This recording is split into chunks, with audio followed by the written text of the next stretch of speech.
رسول اللہ صلی اللہ علیہ وسلم نے ارشاد فرمایا کہ جب تم میں سے کوئی نیند سے بیدار ہو تو اسے اپنی ناک 3 مرتبہ جھاڑنا چاہیے، کیونکہ شیطان اس کی ناک کے بانسے پر رات گزارتا ہے۔ تم میں سے کوئی نیند سے بیدار ہو تو برتن میں اپنے ہاتھ کو داخل نہ کرے یہاں تک کہ اسے 3 مرتبہ دھو لے، کیونکہ وہ نہیں جانتا کہ اس کے ہاتھ نے کہاں رات گزاری ہے۔ صلی اللہ علیہ وسلم نے ارشاد فرمایا، مکمل وضو کرو، انگلیوں کے درمیان خلال کرو، ناک میں خوب پانی چڑھاؤ الا یہ کہ تم روزے سے۔ نبی صلی اللہ علیہ وسلم نے فرمایا کہ جب وضو کرو تو کلی کرو۔ نبی صلی اللہ علیہ وسلم کے پاس 2/3 مد پانی لایا گیا، آپ صلی اللہ علیہ وسلم اپنے ہاتھوں کو مرنے لگے۔ اسے احمد نے روایت کیا ہے۔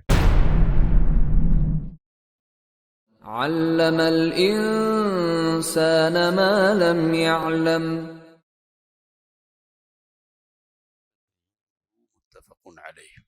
وعن لقیط بن صبرہ رضی اللہ عنہ قال قال رسول اللہ صلی اللہ علیہ وسلم اسبغ الوضوء وخلل بین الاصابع وبالغ في الاستنشاق الا ان تكون صائما، اخرجہ الاربعہ، ولأبی داود فی روایہ اذا توضأت فمضمض۔ وعن عثمان رضی اللہ عنہ ان النبی صلی اللہ علیہ وسلم كان يخلل لحيته في الوضوء، اخرجہ الترمذی۔ وعن عبداللہ بن زید رضی اللہ عنہ قال ان النبی صلی اللہ علیہ وسلم اتي بثلثي مد فجعل يدلك ذراعيه، اخرجہ احمد۔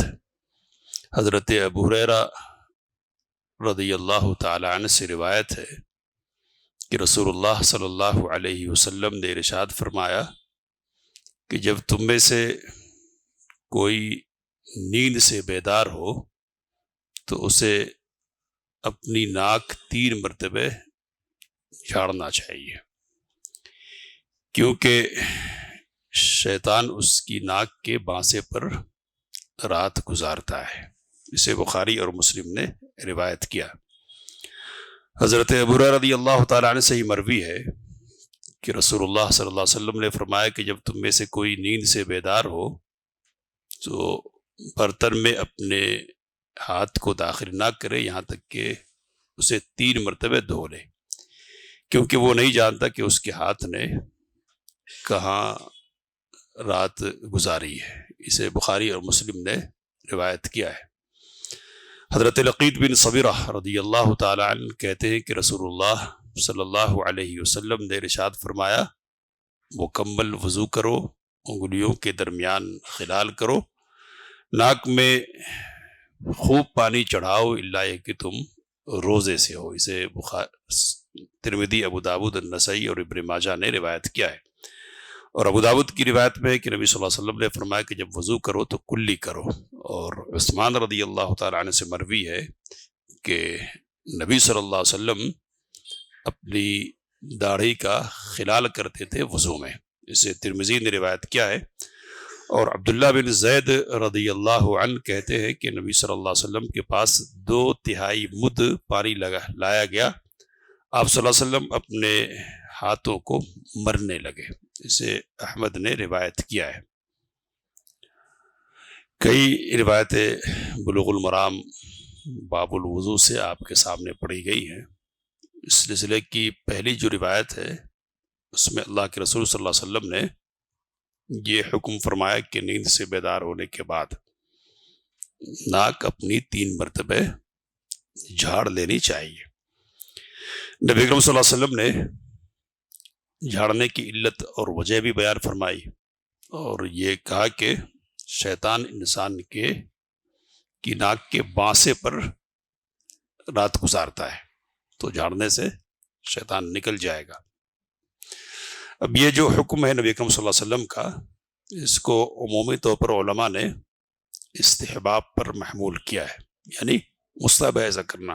بعض علماء نے کہا کہ واجب ہے، لیکن راجح بات یہ ہے کہ یہ مستحب ہے۔ 3 مرتبہ جھاڑنا چاہیے۔ نبی اکرم صلی اللہ علیہ وسلم کی بعض روایتوں میں یہ ہے کہ وضو کرنا چاہے تو 3 مرتبہ جھاڑ لینا چاہیے۔ تو وضو سے متعلق جو گفتگو ہے اس میں بعض علماء وجوب کے قائل ہے کہ واجب جھاڑنا۔ عام جو روایت ہے اس کے سلسلے میں کوئی بھی وجوب کا قائل نہیں ہے۔ اب یہ جو بات کہی گئی کہ شیطان ناک کے بانسے پر رات گزارتا ہے، اس کا کیا مطلب ہے؟ تو قاضی عیاض رحمہ اللہ کہتے ہیں کہ ممکن ہے کہ حقیقت میں ایسا ہو سکتا ہے ایسا، اور کہتے ہیں کہ ممکن ہے کہ یہ استعارے کے طور پر ہو، اور سونے کی حالت میں رینٹ وغیرہ سوکھ جاتی ہے، گرد و غبار جم جاتے ہیں، تو یہ جو گندگی اور جمنے وغیرہ کی کیفیت یہ شیطان کے مزاج کے مطابق ہے، اس لیے اس کو شیطان سے تعبیر کر لیا گیا، تو جھاڑنے سے اس کی صفائی ہو جائے گی۔ بہرحال حدیث میں تو شیطان کا لفظ آیا ہے، کیفیت اللہ تعالیٰ کو معلوم ہے، اور بہتر یہ ہے کہ اس کو اس کے ظاہر پر محمول کیا جائے۔ حافظ ابن حجر رحمۃ اللہ علیہ کہتے ہیں کہ ظاہری حدیث سے یہ بات معلوم ہوتی ہے کہ یہ بات ہر سونے والے کے ساتھ پیش آتی ہے، یعنی کوئی بھی سوئے اور کسی طرح بھی سوئے اس کے ساتھ یہ بات پیش آئے گی۔ کہتے ہیں کہ لیکن اس بات کا بھی احتمال ہے کہ یہ اس شخص کے ساتھ خاص ہو جس نے ایسی تدبیریں نہ کی ہو کہ جن سے شیطان سے حفاظت ہو جاتی ہے۔ تو اس سے اس بات کی طرف اشارہ ملتا کہ اگر اذکار وغیرہ کا اہتمام کیا جائے اور اہتمام کر کے آدمی سوئے تو ممکن ہے کہ شیطان کے سونے سے اس کی حفاظت، اس کی ناک پر سونے سے اس کی حفاظت ہو جائے، لیکن یہ احتمال کی بنیاد پر ہے۔ ظاہر الفاظ تو یہی کہتے ہیں کہ سب کے ساتھ یہ ہوتا ہے، اس لیے کیا کرنا ہے، اٹھنے کے بعد ناک جھاڑ لینی ہے تاکہ شیطان سے یا شیطان کے موافق جو چیز ہے اس سے انسان کی حفاظت اور گل و خلاصی ہو جائے۔ یہ پہلی روایت تھی۔ دوسری بات حضرت ابو رضی اللہ تعالیٰ عنہ سے ہی مروی ہے، کہتے ہیں کہ نبی صلی اللہ علیہ وسلم نے فرمایا کہ جب نیند سے بیدار ہو تو برتن میں ہاتھ ڈالنے سے پہلے اسے 3 مرتبہ دھو لینا چاہیے۔ کیوں دھونا ہے؟ تو نبی صلی اللہ علیہ وسلم نے کہا کہ اس کو پتہ رہی کہ اس کے ہاتھ نے کہاں رات گزاری ہے، تو علت نبی اکرم صلی اللہ علیہ وسلم نے بیان فرما دی ہے۔ حضرت ابن قتیبہ رحمہ اللہ کہتے ہیں کہ فَإِنَّهُ لَا يَدْرِي أَيْنَ بَاتَتْ يَدُهُ، یہ جو الفاظ ہیں نبی صلی اللہ علیہ وسلم کے، اس سے اس بات کی طرف اشارہ ہے کہ ممکن ہے کہ نیند کی حالت میں آدمی اپنی شرمگاہ کو چھو لے، پچھلی یا اگلی، اور اس بات کا امکان ہے کہ نیند کی حالت میں مزید نکل آئی ہو یا پیشاب کے قطرات نکل آئے ہوں اور ان پر ہاتھ پڑ گیا ہو، تو اس لیے کیا کرنا چاہیے، دھو لینا چاہیے۔ اب چونکہ یہ احتمال کی بنیاد پر ہے، یعنی ہو سکتا ہے، ایسا ضروری نہیں ہے، اس لیے علماء نے اس کو عمومی طور پر استحباب پر محمول کیا ہے، یعنی ایسا کرنا کیا ہے، جاگنے کے بعد ہاتھ دھونے کا جو حکم ہے نا یہ مستحب ہے، استحباب کے لیے، وجوب کے لیے نہیں ہے۔ لیکن بعض علماء نے لکھا کہ اگر یہ بات متحقق ہو جائے، پکی ہو جائے کہ نہیں ہاتھ گندے مقام پر گیا ہے اور گندگی کے اثرات ہیں، تو پھر ایسی صورت میں تو ہاتھ دھونا کیا ہوگا، واجب ہوگا، لیکن عام حالت میں کیا ہے، مستحب ہے، ایسا کرنا چاہیے۔ اس کے بعد تیسری جو روایت ہے لقید بن صبیرہ رضی اللہ تعالیٰ عنہ کی، کہتے ہیں کہ رسول اللہ صلی اللہ علیہ وسلم نے فرمایا کہ اسبغ الوضو، مکمل وضو کرو۔ مکمل وضو کرنے کا مطلب کیا ہے؟ تو جو حق ہے اعضاء کو دھونے کے سلسلے میں، اعضاء کا وہ حق اعضاء کو دینا چاہیے، یعنی اطمینان حاصل ہو جائے جس حالت سے، جس وضو سے وہ وضو کرنا چاہیے، پورا مکمل پانی بہانا چاہیے۔ اس کے بعد کہ وخلل بین الاصابع، انگلیوں کے درمیان خلال کرنا چاہیے۔ تو خلال کی کیفیت کیا ہوگی؟ تو آدمی تر انگلی سے انگلیوں کے درمیان کا جو حصہ ہے نا ان کو رگڑے، دلک کرے، تو اس طرح یہ کرنا چاہیے۔ یہ عمل کیا ہے، استحباب کے لیے ہے۔ اور آپ صلی اللہ علیہ وسلم نے فرمایا کہ استنشاق یعنی ناک میں پانی چڑھانے کے سلسلے میں مبالغے سے کام لینا چاہیے، خوب پانی چڑھانا چاہیے اس حد تک ممکن ہو، تو یہ بھی مستحب عمل ہے۔ اور علماء نے یہ کہا کہ جب استنشاق میں مبالغہ مستحب ہے تو مزمزہ یعنی کلی کرنے میں تو بدرجہ اولا ہونا چاہیے، اس لیے کہ وہ بھی چہرے کے دھونے میں شامل ہے، تو کلی کرنے میں بھی مبالغہ کرنا چاہیے، اور انگلی وغیرہ صاف وغیرہ کرنے کا بھی اہتمام کرنا چاہیے۔ نبی صلی اللہ علیہ وسلم نے کہا کہ روزے کی حالت میں اگر ہے تو پھر استنشاق میں مبالغہ نہیں کرنا، ناک میں پانی چڑھانا، لیکن زیادہ کھینچنا نہیں ہے، ورنہ حلق میں پانی اترنے کا ڈر اور خدشہ ہوگا۔ ایک روایت ابو داؤد کی نقل کی کہ اس میں کلی کے بارے میں کہ نبی صلی اللہ علیہ وسلم نے کہا کہ جب وضو کرو تو کلی کرو. اس پر گفتگو ہو چکی ہے کہ کلی کرنا اور ناک میں پانی چڑھانا کیا ہے، یہ فرض ہے، یعنی چہرے کے دھونے میں داخل ہے. جس طرح چہرہ دھونا ضروری ہے اسی طرح ناک میں پانی چڑھانا اور کلی کرنا بھی واجب ہے. پچھلے ہفتے اس پر گفتگو ہوئی ہے. اس کے بعد حضرت عثمان رضی اللہ تعالیٰ عنہ کی روایت ہے کہ نبی صلی اللہ علیہ وسلم داڑھی کا خلال کرتے تھے وضو میں. تو خلال کرنا عام حالت میں یہ مستحب ہے، لیکن داڑھی گھنی ہے اور اس بات کا امکان ہے کہ پانی نہیں پہنچے گا، تو ایسی صورت میں بعض علماء نے کہا کہ یہ واجب ہے. عام حالت میں کیا ہے، مستحب ہے. مستحب، بعض علماء نے مطلق طور پر کہا کہ واجب ہے. کیوں؟ تو اس لیے کہ نبی صلی اللہ علیہ وسلم نے خلال کیا اور کہا کہ ہاکذا امرنی ربی، میرے رب نے مجھے اسی طرح حکم دیا ہے. تو حکم کا لفظ استعمال کیا نبی صلی اللہ علیہ وسلم نے. تو بہرحال تاکید کا پہلو تو نکلتا ہے خصوصاً ان لوگوں کے لیے کہ جن کی داڑیاں گھنی ہو.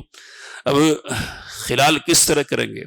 تو ایک صورت تو اس کی یہ ہے کہ آدمی پانی لے لے اور پانی لے کے بھگا دے، اور دوسری صورت یہ ہے کہ پانی لینے کی ضرورت نہیں ہے، چہرہ جو دھویا نا اور دھونے کے بعد جو پانی بچ گیا ہاتھ میں اسی سے خلال کر لے. تو دونوں طرح سے خلال کرنا ممکن ہے. آخری جو روایت پڑھی ہے آپ کے سامنے، اس میں اس بات کا ذکر ہے کہ نبی صلی اللہ علیہ وسلم کے پاس 2 مد پانی لایا گیا. مد سا جو ہے نا، سا تو جانتے سب، سا تقریباً 2.5 کلو